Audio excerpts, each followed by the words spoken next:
Hi, I'm Tom. I'm with cellphonetrek.com, and today I have the LG View Plus for the AT&T market. It is a $149.99 phone with a 2-year contract extension and $50 mail-in rebate.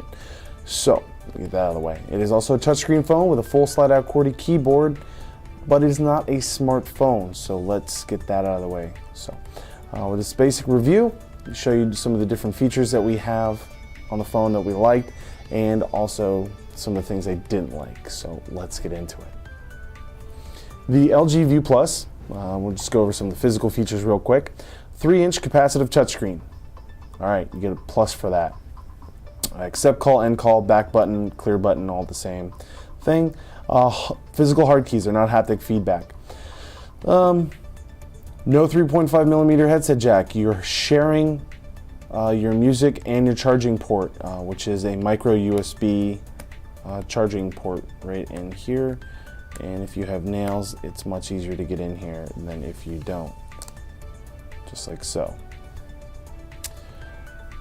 On the left, you have a volume rocker bar and a task key. On the right hand side, you have your micro SD card slot, but you do not have a micro SD card preloaded. Not in there, and for $150 I feel that it should be in there. Dedicated camera key and your lock screen key. On the back you have a 3 megapixel autofocus camera with a single LED flash. I mean, for a non-smartphone, 3 megapixel camera is very nice. Let's just put it like that. And you have a speakerphone option right there. To unlock, you have two options. You can double tap the unlock key on the side, or hold this here, and this light will, this little bar here will glow orange, brighter and brighter, brighter, become fully orange, and then your phone becomes unlocked.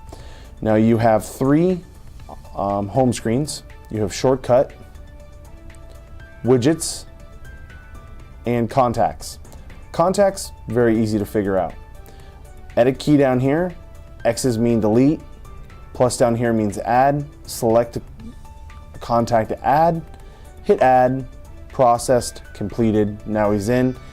Now you're in editing mode, you can't leave until you either tap here or tap the OK button. Now they're set, now they can't be, now the only thing you can do is access the information that's inside of them. Let's say you wanted to edit a contact. Select here, you can do name, number, group, SIM card, phone, email, etc. It's pretty easy. Cancel editing, yes. We're done. Next you have widgets. Widgets, standard little programs, things, music player, photo album, analog clock, edit key. I'm going to add a memo. You just drag and drop it. It's in. Now you're good. You're done editing. You can scroll up and down between all your different widgets and access them, like your notes. And now I can type a note either using the T9. There was no virtual QWERTY keyboard, but when you'll switch to portrait, and you can use your physical 4-line QWERTY keyboard. You have @symbol.com, directional pad, delete. Your numbers are right here, located on the right-hand side of the QWERTY keyboard. Emoticon key, shortcut keys, functions, spacebar. Let's get out of there. Now let's go into shortcuts.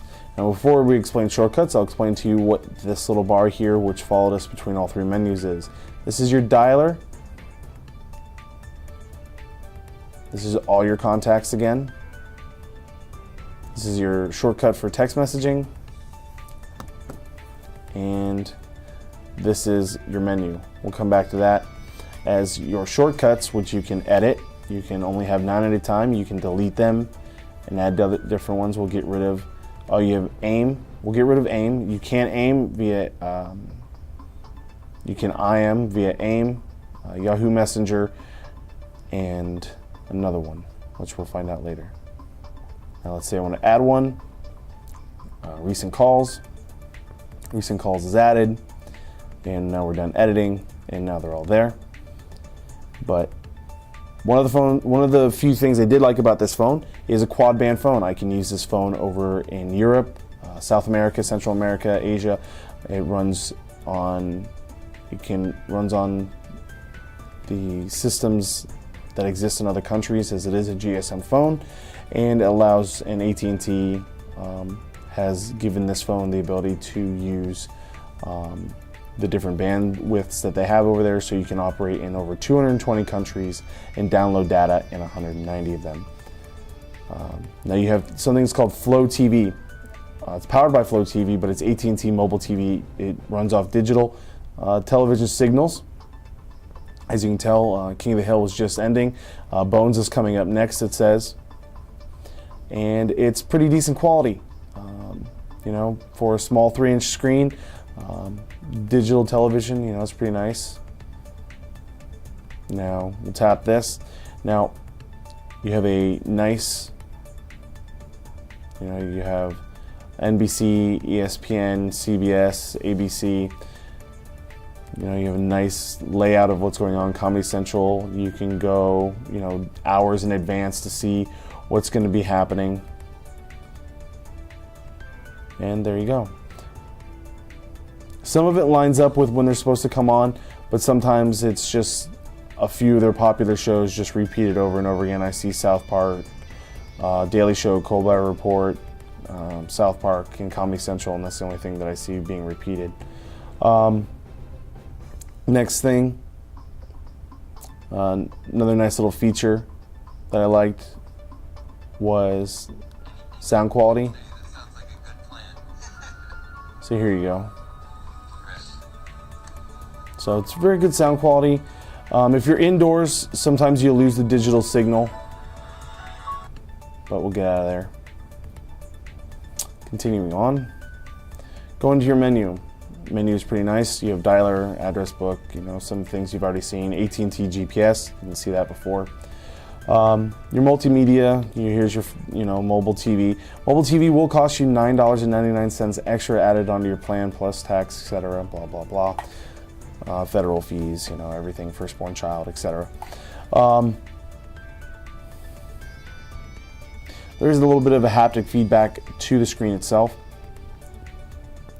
You have mobile video, mobile web, your App Center. You basically load into here your AT&T App Center. We'll go ahead and let you find new apps to download, etc. I do want to exit, thank you. Applications, Weather Channel, mobile banking, Pocket Express, browser, but we'll go back to the web browser a little later. You also have your camera, which we'll pull up. You can take a photo, record video, and then go to your camera's album to see all the videos and photos you've taken. 3 megapixel, it's pretty nice. Plethora of options. You know, you have settings, full image, color effects, self, superfine, quality, timer, etc. Just come back in here. 3 megapixel, 2 megapixel, 1 megapixel. You can change things around.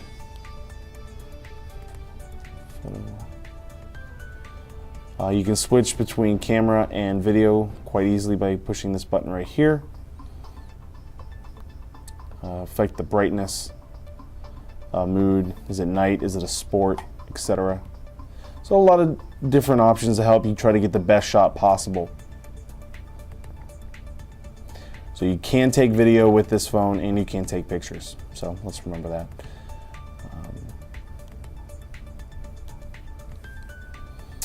Games, no real games, all demos.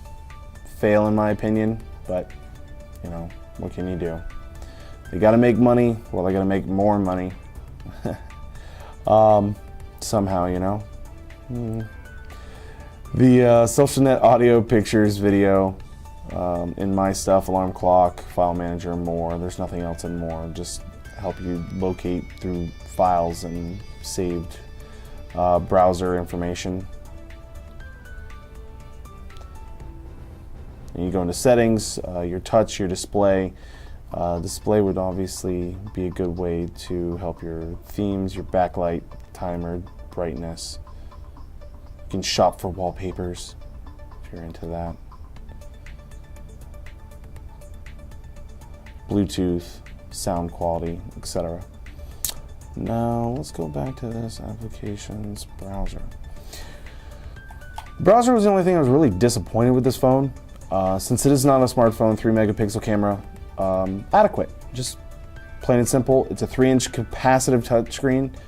Very, very adequate. I was very surprised that it wasn't resistive. So it's much easier to type this way. Type in cell phone Trek.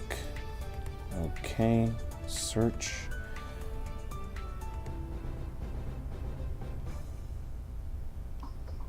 You have to be very precise in where you're actually clicking. Pulls up our website. When you're going through the browser, you actually have to click. As you can tell, it's taking a little bit of time. I mean, granted, we are indoors, so it's still loading. Our website saying that we have one of 4 pages we're reviewing right now, but a little bit of rendering issues. It's not full HTML. Very small print, kind of difficult to read, as you can tell. So there might be an option in here to go to full HTML, but I didn't see it, to tell you the truth. So again, look at that, a little bit of lag, rendering issues. We've already been to this part of the website, so why is it not there still?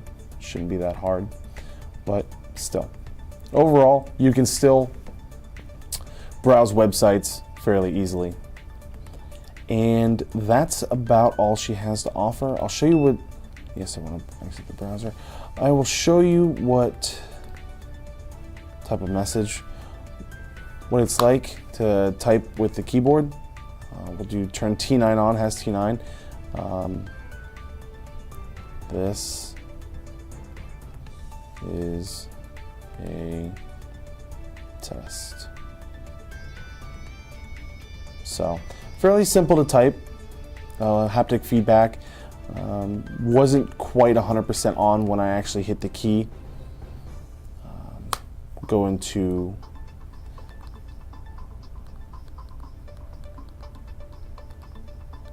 I like the spacing.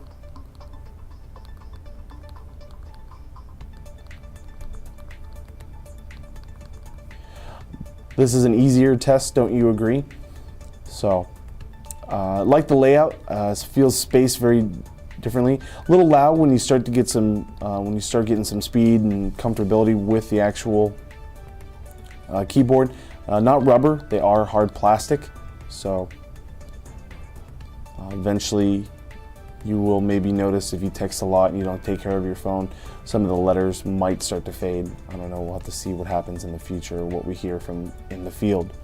And then you can send to options, you can go through all your recipients, you can search via names, or you can probably search using function. Nope. I thought I could do that, but I was wrong. So search just via names by first name and then last name. So there you go. Get rid of that. And we'll just pick that and send it off. So there we go. Overall, really nice phone. I enjoy it. I hope you enjoy it. It's definitely not a smartphone. If you had a feature phone and you want to go to a what's called a full featured phone, this would be a really nice phone for you. If you're a little scared of smartphones, if Android or iPhones a little too much for you, but you feel that you don't need, let's say, a BlackBerry or a nicer Samsung, you want something in between, this would be really nice if you're on the AT&T market. You have the AT&T Speeds. It is quad band, so let's say you do occasionally travel outside the country. It's nice that the phone's going to work there as well. 3 megapixel, not the best, but still really decent. Capacitive touchscreen, so it's a little more responsive to your fingers, but because the processor isn't fast enough, you are going to notice a lot of lag. It's just what's going to happen. How could they improve this phone? Bigger processor, better camera. Overall size I had no problem with. I felt it was a very comfortable, handy phone. Fits in there. So should you get this phone? If you want a real smartphone, don't get it. But if not, if you want something that's not quite a smartphone, but better than just a regular flip phone out there, yeah, this phone would be really nice for you. However, price is a little pricey at $150, but that's just its release price. Come Christmas, I guarantee you're going to be seeing this thing for $49.99, and that would not be a bad price for this phone. Again, my name is Tom. This is cellphonetrek.com. Go to cellphonetrek.com for all your latest cell phone news and reviews. Also, you can find us on Facebook and Twitter, Cellphone Trek, TRK. You can follow us, you can friend us, you can like us, and we will be happy to talk to you with any questions that you have, either on YouTube, Facebook, or Twitter. So please ask to us, and we will try to get back to you as soon as we can. Again, thanks for watching this video, and I hope you have yourself a great day.